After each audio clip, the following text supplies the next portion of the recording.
I do not belong, but I've been brainwashed by a tribe of people who have some worthiness issues. Talk to us about what a worthiness issue is.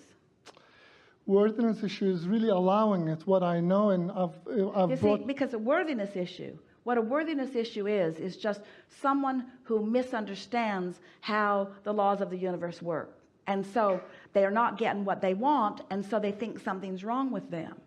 I get what I want. Nothing's wrong with them. They're just looking for love in all the wrong places. Or they're just not understanding that they are vibration.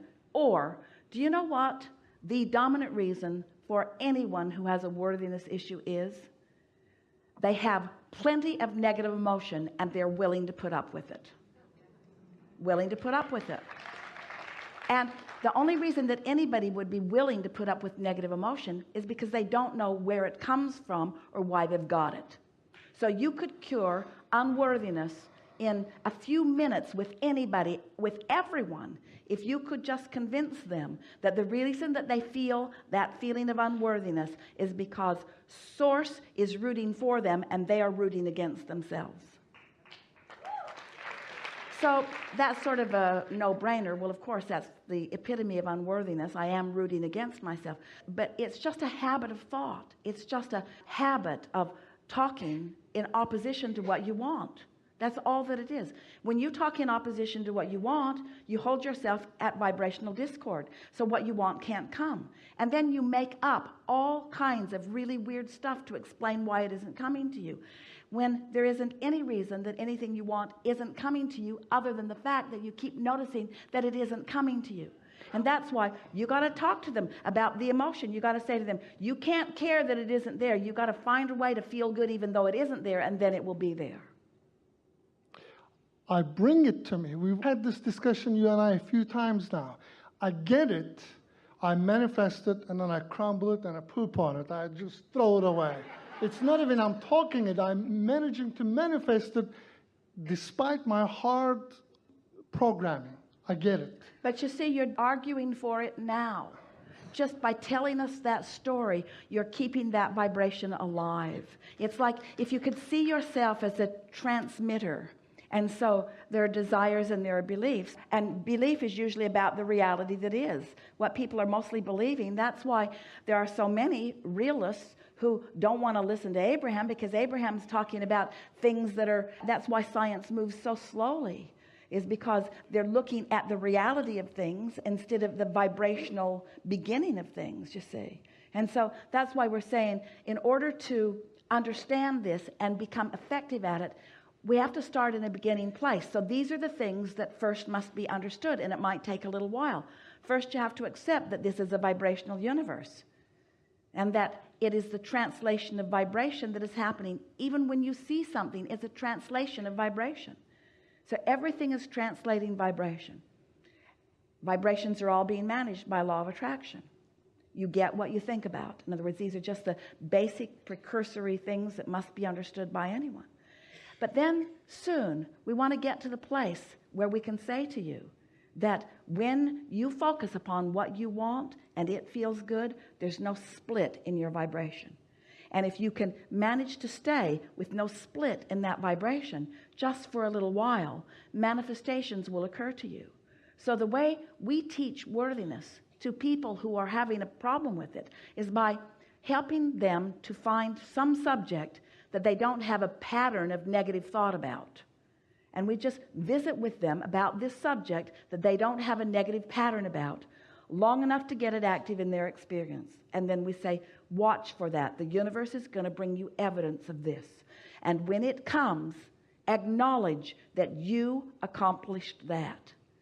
You have to tell people, start with easy things. If you start with the thing that has been your issue for the longest, you start with the vibrational patterns that have been in the place the longest. You start with the issues, you start with the vibrational patterns that have been in the place the longest. You start with the momentum that is the greatest, you see. And yes, it takes a little while. When a train's going at 80 miles an hour that way, you don't want it to all of a sudden go 80 miles an hour that way. Be hard on the contents of the train. It's going to slow down, and then you're going to get it going the other way. And so it's really about accepting. So Are you talking about this as an issue that is yours, or are you talking about it as an issue that you're having a difficult time explaining it to others?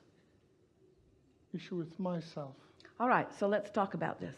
We have some very short questions for you, and they are very easy answers. But the unfolding of these answers within you is going to create within you a vibrational pattern that is going to make it easy for you to understand the things that we will then say. Is that good for you? Indeed. So, do you accept that you are more than this physical body? Yes. Do you have some sense that this physical body matters in some way? Yes. So, would you even say that you accept that you are here for a reason? Yes. Do you believe that you have some measurable control over your own experience?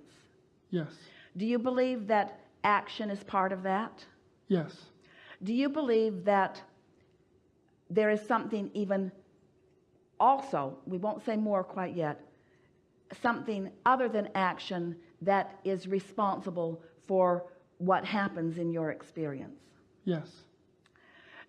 Do you believe that you came with the intention of having choices about your life experience? Yes.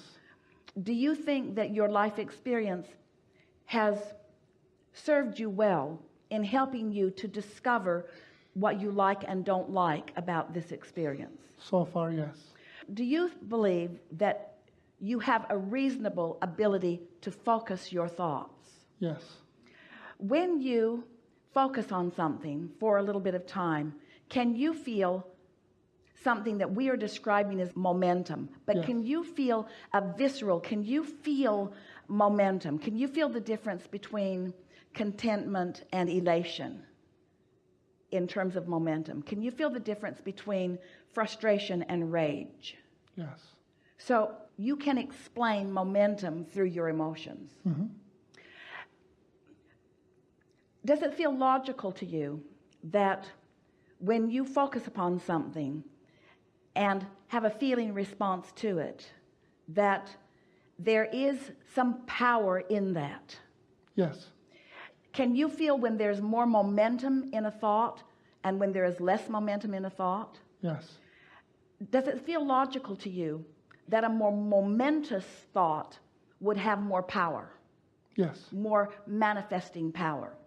Does it feel logical that it also would have more feeling to it, which Yes. is manifestation also? Does it seem logical that if you are consistently offering thoughts about what you want and not offering contradiction about it, that more momentum about what you want would occur Yes. and there would be more emotion about it? Yes. Does it seem logical that if you're focused upon something unwanted and you've been doing it for a while and there's quite a bit of momentum gathered about it, does it seem logical that you could all of a sudden stop thinking that thought? Hard. It is hard. Does it seem logical that you could do it in the earlier subtle stages? Yes. Does it seem logical to you that in this evolution of thought, in this evolution of vibration all the way to manifestation, that once something has occurred that you're feeling strong emotion about, does that feel like quite a bit of momentum has happened? So here's vibration, and here's the manifestation of emotion phase. Still quite a long way from the car parked in the garage.